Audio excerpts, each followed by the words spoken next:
नमस्कार दोस्तों, स्वागत है आप सभी का यूट्यूब चैनल एबी टेक में। दोस्तों, इस वीडियो में हम बात करने वाले हैं नॉर्मलाइजेशन के बारे में कि नॉर्मलाइजेशन क्या होता है, किस तरीके से नॉर्मलाइजेशन के अंतर्गत आपके जो अंक हैं घटते हैं और बढ़ते हैं। यूपी पीटी पर नॉर्मलाइजेशन लागू होगा तो इससे आप पर क्या फ़र्क पड़ेगा, यानी आपका चयन में इसका क्या असर होगा, ये सारी चीज़ें हम इस वीडियो में देखेंगे।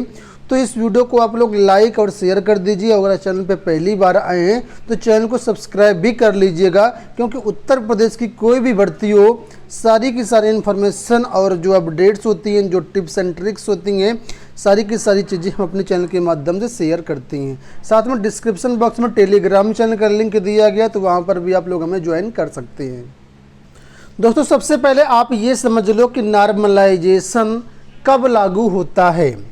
तो दोस्तों, जितने भी वनडे एग्ज़ाम होते हैं, यानी जिसकी परीक्षा एक दिन में संपन्न हो जाती है, यानी एक ही पाली में संपन्न हो जाती है, उन भर्तियों में आपके नॉर्मलाइजेशन की ज़रूरत नहीं पड़ती है। ठीक है, जैसे सपोज करो आपका टीजीटी का एग्ज़ाम हो गया, पीजीटी का एग्ज़ाम हो गया, इसमें एक विषय की जो परीक्षा एक ही दिन संपन्न हो जाती है, या कहें कि जो परीक्षाएं आपकी एक ही पाली में समाप्त हो जाती हैं, जिसमें परीक्षार्थियों की संख्या कम होती है, वहाँ पर नॉर्मलाइजेशन नहीं किया जाता है। लेकिन जहाँ पर कैंडिडेट ज़्यादा होते हैं, जैसे देख लो रेलवे की भर्तियाँ 1 करोड़ कैंडिडेट आवेदन किए हैं, एसएससी की भर्तियाँ जाने कितने लाख अभ्यर्थी आवेदन करते हैं, तो जहां पर कैंडिडेट ज़्यादा होते हैं वहां पर परीक्षा को एक पाली में संपन्न नहीं करवाया जा सकता है। इस वजह से परीक्षा को क्या है, अलग अलग डेट में अलग अलग पालियों में एग्ज़ाम करवाया जाता है। ठीक है, तो जब अलग अलग पाली में एग्ज़ाम आपका करवाया जाएगा तो जाहिर सी बात है कि सबको अलग अलग पेपर दिए जाएंगे। ऐसा नहीं कि एक ही पेपर हम आज उसी से परीक्षा करवा रहे हैं, सेकंड पाली में उसी से परीक्षा करवा लें, और किसी तीसरे दिन एग्ज़ाम हुआ तो उसमें भी उसी पेपर से करवा लें। ऐसा नहीं होता है। हर पाली का जो पेपर होता है वो अलग अलग होता है, यानी सब में प्रश्न जो होते हैं वो अलग अलग होते हैं। अब जब प्रश्न अलग होंगे तो कभी कभी ऐसा भी होता है कि कोई प्रश्न पत्र, कोई पेपर आपका टफ आ गया, कोई पेपर आपका इजी आ गया, तो ऐसे में जिसका पेपर टफ है उसके लिए तो समस्या है, क्योंकि भाई जब लेवल एक ही है तो किसी को टफ और किसी को इजी पेपर देने का मतलब नहीं है। ठीक है, उसमें एक विवाद हो सकता है और इससे मूल्यांकन जो होगा वो सही से नहीं हो पाता है। तो ऐसे में जो भी भर्ती एजेंसी होती है वो नॉर्मलाइजेशन की प्रक्रिया अपनाती है, यानी नॉर्मलाइजेशन तब लागू होता है जब आपका एग्ज़ाम एक से अधिक पालियों में होता है। ठीक है, तो यूपी पीटी में भी आपका नॉर्मलाइजेशन होगा। इसमें किन लोगों को फ़ायदा होगा, यही चीज़ें हम आपको बताने वाले हैं। तो सबसे पहले एक और आसान भाषा में आप समझ लो कि नॉर्मलाइजेशन होता क्या है। अब देखिए, यहाँ पर एक उदाहरण दिया गया है कि नॉर्मलाइजेशन कैसे होता है। ठीक है, देखिए यहाँ पर लिखा है कि मान लीजिए किसी भर्ती में 900 उम्मीदवारों ने आवेदन किया है, जिनकी परीक्षाएं क्रमशः प्रथम पाली, द्वितीय पाली और तृतीय पाली में संपन्न कराई गई हैं।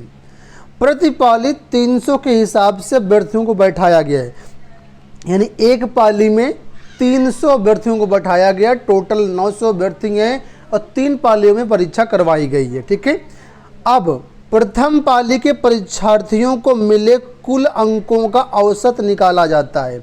ठीक है, यानी प्रथम पाली में जो 300 बच्चे बैठे थे उन छात्रों को मिले कुल अंकों का औसत निकाला जाता है।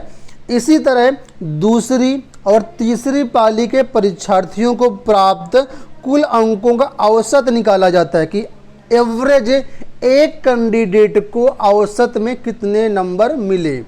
जैसे सपोज करो 100 नंबर का आपका पेपर है, ठीक है, और यहाँ पर जो कुल अंक मिले आपके, वो प्रति अभ्यर्थी को 90 अंक मिले। ठीक है, या किसी को 67 मिले होंगे, किसी को 80 मिले होंगे, इस तरीके से मिले होंगे। तो यहाँ पर टोटल नंबरों को जोड़ करके जितने अभ्यर्थी परीक्षा में बैठे हैं उनसे डिवाइड करके एक औसत निकाल लिया जाता है, एवरेज निकाल लिया जाता है कि एक अभ्यर्थी को कितना एवरेज नंबर मिला। इसी तरीके से सेकेंड पाली, इसी तरीके से थर्ड पाली, जितने भी पालियों में एग्जाम होता है सबका एक एवरेज निकाला जाता है। ठीक है, अब उसके बाद क्या होगा कि जिस पाली के उम्मीदवारों को सबसे अधिक अंक प्राप्त होते हैं, ठीक है, यानी जिसका पेपर इजी होगा उसको सबसे ज़्यादा अंक मिल जाएंगे, और जिसका पेपर टफ होगा उसको थोड़ा सा कम अंक मिलेंगे क्योंकि वो क्वेश्चन अटेम्प्ट ही नहीं कर पाया होगा वहाँ पर। तो आगे देखिए लिखा है, अब जिस पाली के उम्मीदवारों को सबसे अधिक अंक प्राप्त होते हैं उसकी तुलना में कम नंबर पाने वाले पाली के अभ्यर्थी उतने ही नंबर अधिक दे दिए जाते हैं। जैसे सपोज करो प्रथम पाली के जो अभ्यर्थी हैं इनको एवरेज नंबर मिले 67 आउट ऑफ 100, ठीक है, और सेकंड पाली के जो अभ्यर्थी हैं इनको एवरेज नंबर मिले 80, ठीक है।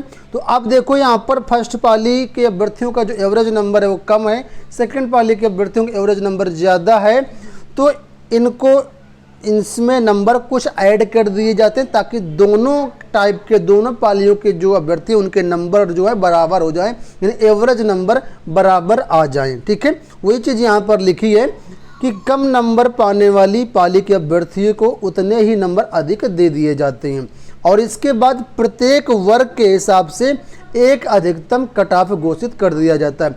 जब सभी पालियों के अंक जो बराबर हो गए तो अब कैटेगरी के अनुसार यहाँ पर आपका जो कट ऑफ होता है वो जारी कर दिया जाता है और मेरिट से अभ्यर्थियों का चयन कर लिया जाता है। तो ये एक नॉर्मल प्रोसेस होता है सामान्यीकरण का, यानी नॉर्मलाइजेशन का। ठीक है, अब अलग अलग जो भर्ती एजेंसियां होती हैं वो हो सकता है अपना नॉर्मलाइजेशन की प्रक्रिया में थोड़ा बहुत चेंज भी कर सकती हैं, लेकिन जो बेसिक होता है वो यही होता है। ठीक है, अब UPSSC में नॉर्मलाइजेशन लागू हो तो उस पर क्या फ़र्क पड़ेगा वो चीज़ें आप यहाँ से समझो। लेकिन आपको बता दें कि उत्तर प्रदेश अधीनस्थ सेवा चयन आयोग ने पहली बार लागू की गई प्रारंभिक अर्हता के लिए होने वाली परीक्षा की तारीखों का ऐलान कर दिया गया। परीक्षा 20 अगस्त को होनी है। चूँकि इस एग्ज़ाम के लिए करीब करीब 21 लाख अभ्यर्थियों ने आवेदन किया है, जिस कारण परीक्षा का आयोजन 2 पालियों में किया जाना है, यानी सुबह शाम। ऐसे में जिन पाली के अभ्यर्थियों का पेपर आसान होगा उनके अंक तो ज़्यादा आएंगे, यानी जिसका पेपर इजी होगा, जिस पाली का पेपर इजी होगा उसके अंक ज़्यादा आएंगे। लेकिन सामान्य जब नॉर्मलाइजेशन हो जाएगा, यानी प्रसामान्यीकरण हो जाएगा, प्रसामान्यीकरण को नॉर्मलाइजेशन कहते हैं, तो जब प्रसामान्यीकरण होगा उसके बाद उनके नंबर कम हो जाएंगे। ठीक है, जबकि इसके विपरीत परीक्षार्थियों के अंक तो कम आएंगे, लेकिन इस प्रोसेस के लागू होने के बाद उनके नंबर बढ़ जाएंगे। जैसा कि मैंने अभी आपको बताया था कि जिसके नंबर कम आते हैं, जिसका पेपर हार्ड होता है उसके नंबर बढ़ जाते हैं, और जिसके नंबर ज़्यादा आए थे, जिसका पेपर इजी होता था, उसके नंबर कम हो जाते हैं क्योंकि एवरेज निकाला जाता है। ठीक है, तो इस तरीके से आपका ये प्रोसेस चलेगा, इस तरीके से आपका जो PET में आपका ये नॉर्मलाइजेशन लागू होगा। तो मुझे लगता है अब आपको एक क्लियर हो गया होगा कि नॉर्मलाइजेशन क्या होता है, कैसे इसमें अंक बढ़ते हैं और कैसे घटते हैं। सामने आप लोग यहाँ पर देख पा रहे होंगे ये UPSSC का सिलेबस है, किस टॉपिक से किस सब्जेक्ट से कितना कितना आना है, सारी चीज़ें यहाँ पर दी गई हैं। आप लोग अपनी अच्छे से तैयारी करते रहिए, समय बहुत कम बचा है। बहुत जल्द हम एक वीडियो बनाएंगे अपने चैनल पर इसी पर, और उसमें बताएंगे कि किन टॉपिक्स को, किन चीज़ों को आपको ज़्यादा फोकस करना है, किन चीज़ों पर आपको कम फोकस करना है, और क्या आपकी स्ट्रेटजी होनी चाहिए इस परीक्षा को क्वालिफाई करने के लिए। तो आप चैनल को सब्सक्राइब जरूर कर लीजिएगा। और दोस्तों आपको बता दें कि हमारे संस्थान द्वारा UPSSC PET की ऑनलाइन टेस्ट सीरीज लॉन्च कर दी गई है। मात्र 149 रुपये में आप इस टेस्ट सीरीज को इनरोल कर सकते हैं। ठीक है, तो डिस्क्रिप्शन में ऐप का लिंक दिया गया है, इसमें आपको 10 मॉक टेस्ट मिलेंगे और साथ में 2020 और 2021 का पूरा करंट अफेयर मिलेगा। इस टेस्ट सीरीज में अब तक 5612 स्टूडेंट इनरोल कर चुके हैं और सब बहुत ही संतुष्ट हैं। आप लोग फीडबैक भी ले सकते हैं। ठीक है, तो अगर आप इसमें एनरोल होना चाहते हो डिस्क्रिप्शन बॉक्स में ऐप का लिंक दिया गया है। ये ऐप है, डिस्क्रिप्शन बॉक्स में लिंक दिया गया, इसको आप लोग डाउनलोड करके आप इसमें इंस्टॉल कर लीजिए, और इंस्टॉल करने के बाद ऑनलाइन पेमेंट करके इस टेस्ट सीरीज में आप इनरोल कर सकते हो और अपनी अच्छे से तैयारी कर सकते हैं। फिलहाल इस वीडियो में इतना ही, धन्यवाद।